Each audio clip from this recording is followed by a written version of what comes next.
It is a confirmed tornado, so we take that very seriously. Looked out the back door and I started praying.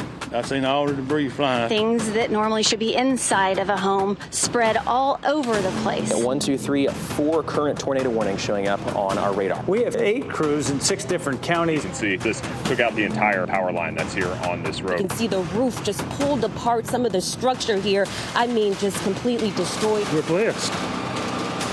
Oh, wow, man. We're about to be looking at a tornado outbreak.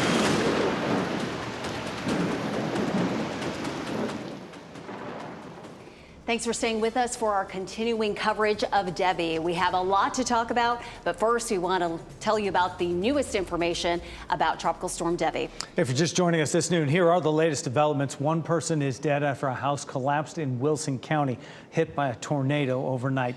A school was damaged nearby that. We have had 17 tornado warnings in our area since midnight, with 3 confirmed tornadoes and 128,000 customers still without power.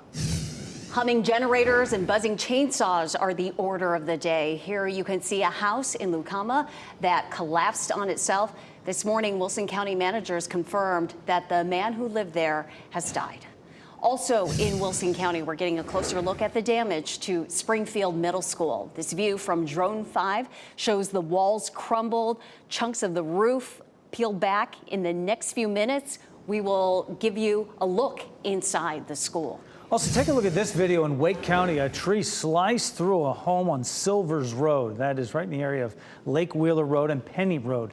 The woman who was inside was rescued and treated on the scene by EMS. The back of the home has extensive damage as well, as you can see from this video. We have team coverage for you this noon from the WRAL Severe Weather Center to the coast and right here in our area as well. We're going to start with meteorologist Elizabeth Gardner in the WRAL Severe Weather Center. And taking a look at radar, I know your eyes drawn to this tornado warning, but it just expired. It was just outside of our viewing area. And for the last 15 minutes, I've been watching it very closely, and it does look like that the circulation has weakened and is no longer a threat as that cell starts to move into our viewing area. But it doesn't mean that it's over by any means. We had a band of rain that was almost stationary this morning in some of our northern counties, and that's where we kept seeing the tornado warnings and the actual tornadoes forming. That's moved on up into Virginia. And so now it's being replaced by the next band in line. And now we're beginning to see a few warnings firing up along that band. What tends to happen is, of course, tropical systems rotate counterclockwise. And as those rain bands move inland, they start to interact with the land, and there's friction that forms, and we get these spin up tornadoes. Most of the time, they don't do a whole lot of damage, but that has not been the case today. These have been serious tornadoes that have caused some damage. Lots of heavy rain from Raleigh down towards Smithfield. This next band of rain, Wilson, Rocky Mount, Durham, just much of the viewing area continues to see heavy rain. 17 tornado warnings so far, 3 confirmed tornadoes. We started our weather coverage at 2:17 and went on the air with a newscast at 4 o'clock, which is tracking all these storms this morning. Live look at North Hills. It is coming down, and we still have the potential for more tornadoes as we head through the afternoon. If a tornado warning is issued for you, head to your basement if you have one. If not, look for a room in the interior of your home. A bathroom or a closet tends to work well as a place that can be as safe as it's going to get. Are two of our confirmed tornadoes. The first one near Lucama, reported just before 3 a.m. We looked at those that video of Springfield Middle School. We also had 10 homes damaged and 1 fatality there. One of our greatest tools so far has been our debris detector, and that's when a tornado touches down and it lifts debris into the atmosphere. The radar can detect that. So that gives us good confirmation that there's damage and it's a very serious, dangerous situation. There was some damage on Highway 56 north of Lewisburg. No injuries reported there so far. Lots of flooding too. All these circles here with the houses in the middle of them are flooding issues where we have roads closed or roads flooded, dangerous situations just all over the viewing area, and a level 2 risk in our eastern counties of tornadoes as we get through the afternoon. Flash flood warning in effect for almost the entire viewing area, and some of the rainfall totals. We've seen almost 6 inches of rain in Hope Mills, 4.5 in Cary, almost 3 in Siler City, and about 2 in Sanford. So lots of heavy rain and still more to come. We could see as much as 2 to 4 more inches. We take a look at Futurecast. Some heavy rain continuing around lunchtime. We start to see some of that easing up, not ending, but easing up this afternoon. It doesn't all get kicked out of here until the day tomorrow. I'll show you the cold front that'll move it out and what happens behind that coming up.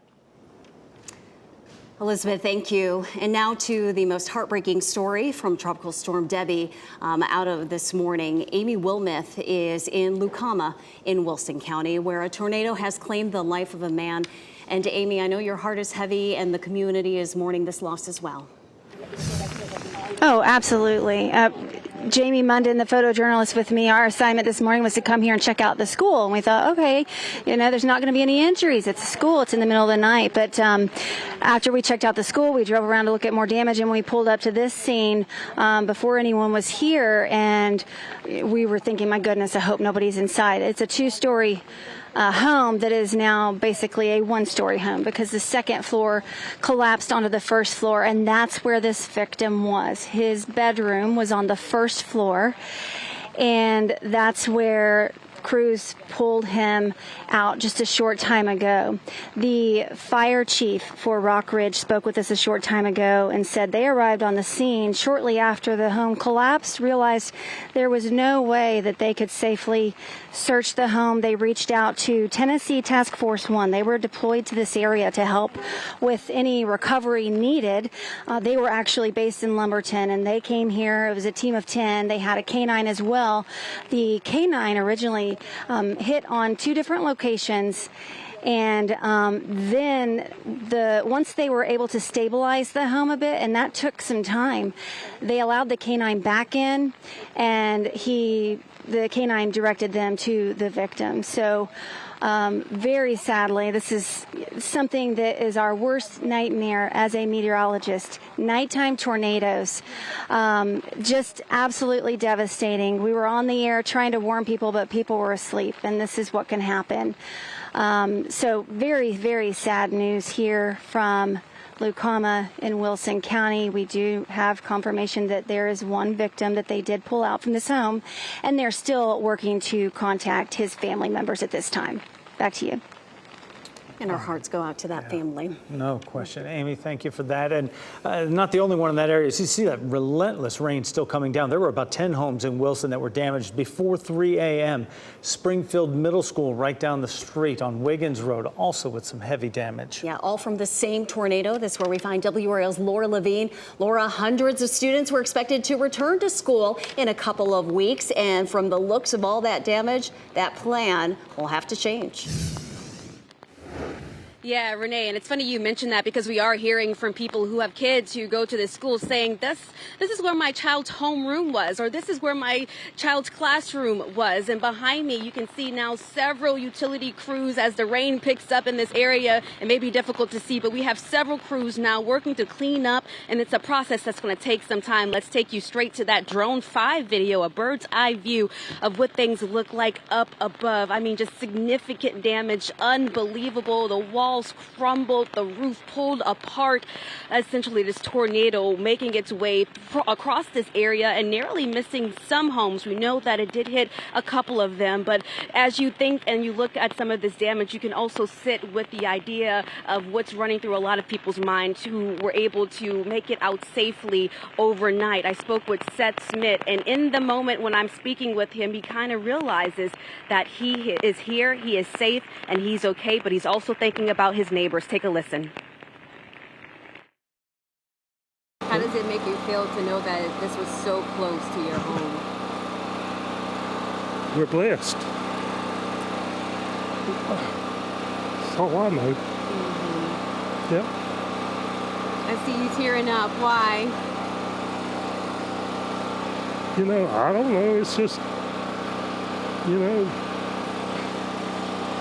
with the house you showed, that's a cousin down there or family where the house has collapsed. Yeah. And hopefully they can find him,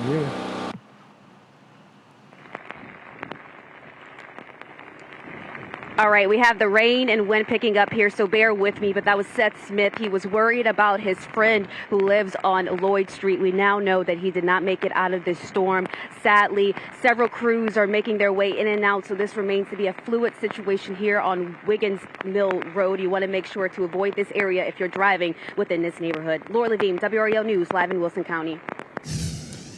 Good afternoon. Chris Levingood here in the WRAL Live Center. Brand new images into our newsroom from WRAL reporter Julian Grace. We want to show you this right here. This is in, he tells us this is in Hickory Rock in Franklin County. You see these trees down right here? There's a home in the background where you can see it down as well. I'll move to another photo that he sent us as well, essentially from a different perspective here, but it's essentially the same. You have trees down, power lines that are down here as well, but he says there are no reported injuries. I'll leave you with this last photo here. Again, more trees down, but from what I can tell in this photo, it doesn't appear as though there's damage to the house, but as I just mentioned, no injuries being reported where he stopped by there in Hickory Road, so that's good.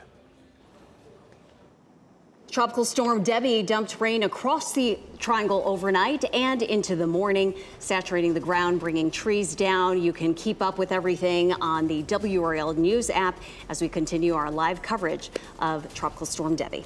WRAL Sean Gallagher joins us now near Crabtree Creek in Raleigh, where the entrance to that trail is flooded, and we see why it's closed. Sean.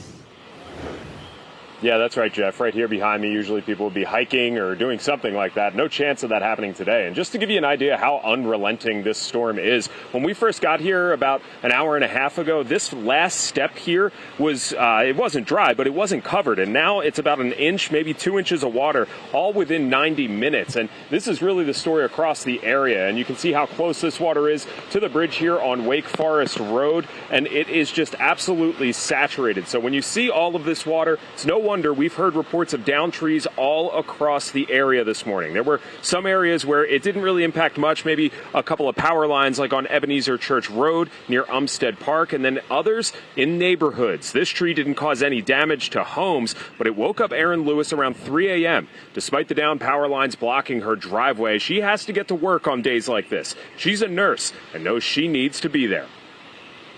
I think you're, as a career healthcare provider, I think you're just used to it. You know, you just sort of know, like, well, this is my time, and I'm either activated or I'm planning to go in because they haven't activated the emergency teams, and you're going to get there if you can, in case they need you.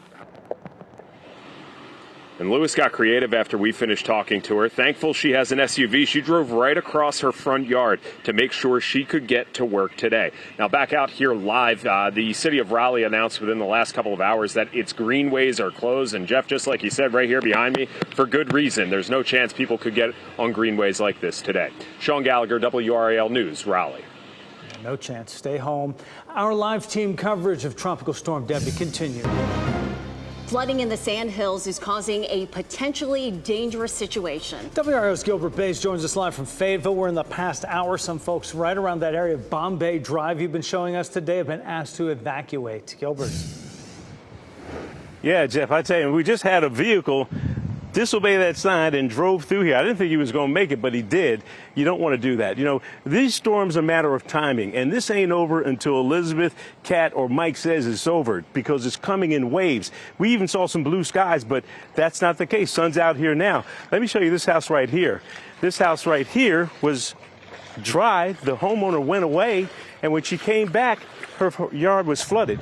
Michael, show them that the creek back there. That's it. That's Locks Creek back there, and that's causing all the problems here on Bombay. That's part of it. Residents also tell us that there's a problem with the drainage out here that needs to be fixed. You can see right now, Mike and I came through here about 7 o'clock this morning.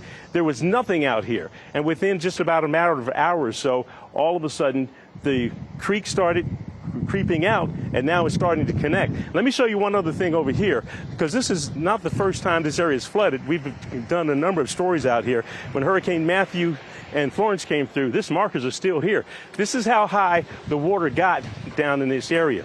And so just within about the last hour or so, we've had firemen going door to door telling residents it's about time to get out. So some folks are going to wait it out. Other folks are taking heed and grabbing their bags and leaving. So if you live on Bombay and you're not here, your home back here may have some water in it. If you do get here, it's probably best to move out here until the water recedes. Reporting live here in Fayetteville, Gilbert Bays, WRAL News. Gilbert's been reporting on that area since the homes were built there, and there have been a lot of problems there with water.